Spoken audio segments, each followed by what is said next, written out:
this is Amy Rodebush, and I wanted to give you the select board actions taken for our January 24th, 2023 meeting that happened just this past week.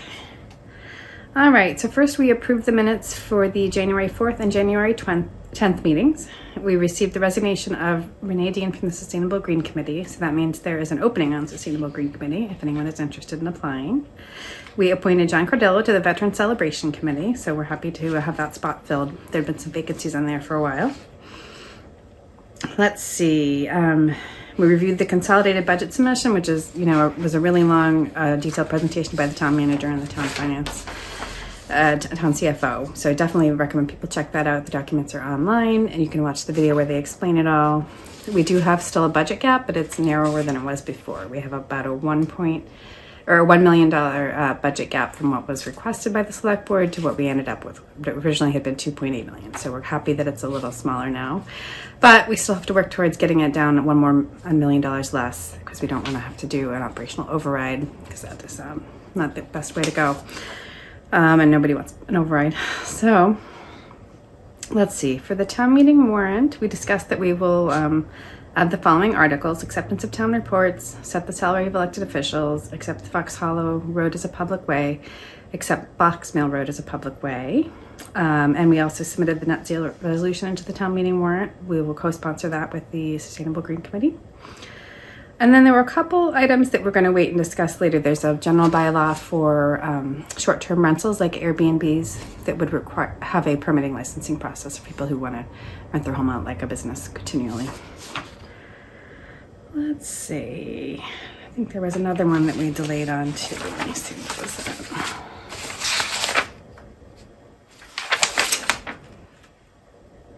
Oh, a pilot agreement for the Wilson Street Solar Farm. We don't have enough detail on that yet. And we held off on the Altera TIF agreement too, because the property they originally wanted to purchase is no longer available. So they're working to find another location, but we're not sure if that will be at the town meeting warrant or not. We'll see. Okay, so that was that. And then we discussed again the Regional Emergency Communication Center and had some public feedback on that at the beginning and during the presentation. The town manager has come up with a much longer frequently asked questions, pros and cons document. I would advise everyone to take a look at that.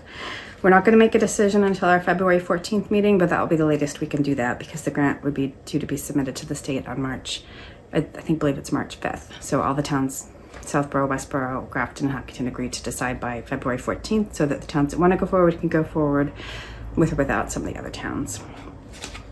And I think we also discussed that this is the direction the state is moving forward with. And we don't have to join one now, but there are some pros and cons to joining one now versus waiting for later. So we have to kind of figure out which way we want to go. Framingham is also looking to start a rec with the towns of Holliston, Wayland, and Sudbury, which would be located in Framingham. So that would be another option that we could maybe join later if we don't join the one now with Westborough, Southborough, and Grafton. Some towns even choose to go to a really far away one. Stribburn has recently joined the rec in Holbrook, Massachusetts, which is about 20 miles away. Let's see, what else about the rec? Oh, and Norma Kamala had gotten some very favorable changes to the IMA with the other towns to ensure that our dispatchers would receive priority in hiring. But anyways, we still have a lot of questions. We're still thinking about this. We will make a decision on February 14th. Feel free to email us or come to our meetings. Let's see, we had an update on the Main Street Corridor project. They're still looking for a way where they can relocate the items on the Common. They're not on the Common, they're on Marathon Way, but it's not very sightly. They can't be on Marshall Ave this year. We're trying to get them moved maybe behind Center School, but the contractor is kind of closed up for the season, so we're not sure if he's going to be able to move them. On the PFAS situation, we did receive our permits from the DEP, and we have already received the filter vessels that we need, so they're hoping to get started on that very soon, and so hopefully it will be done by spring 2023. And we're continuing to move forward with the MWRA, a potential connection through Southborough. But again, that's an expensive, we'll have to sign an IMA with them at some point, and it's an expensive thing, so it would have to go to town meeting to approve the money for it. But stay tuned for that, because that would be a permanent solution for clean water, whereas the filtration vessels is a temporary solution for a few years. Okay, and we also released some executive session minutes, which are highlighted in our packet, and they are from 2020 through 2021, several sets of minutes that are no longer need to be kept in executive session, so feel free to look for those. And then we had our liaison reports. Let's see. Shaidul gave an update for the Elementary School Building Committee 2, which is working on the replacement or renovation of Elmwood School. They are finalizing their preferred site selection and their preferred grade configuration. And there'll be a school committee meeting about that on February 13th, where they'll make their final recommendations. And then it will come to the select board at our February 28th meeting, where we will also approve their recommendation for site selection grade configuration. So please stay tuned for that and make sure you have all the information you need. They have a great website, and there's a lot of videos of their meetings available online. Muriel asked if we could see the capacity study again to just make sure that any solution for Elmwood School will work towards solving all our capacity issues going forward, that we won't have to be building additions under the schools all the time like we have been.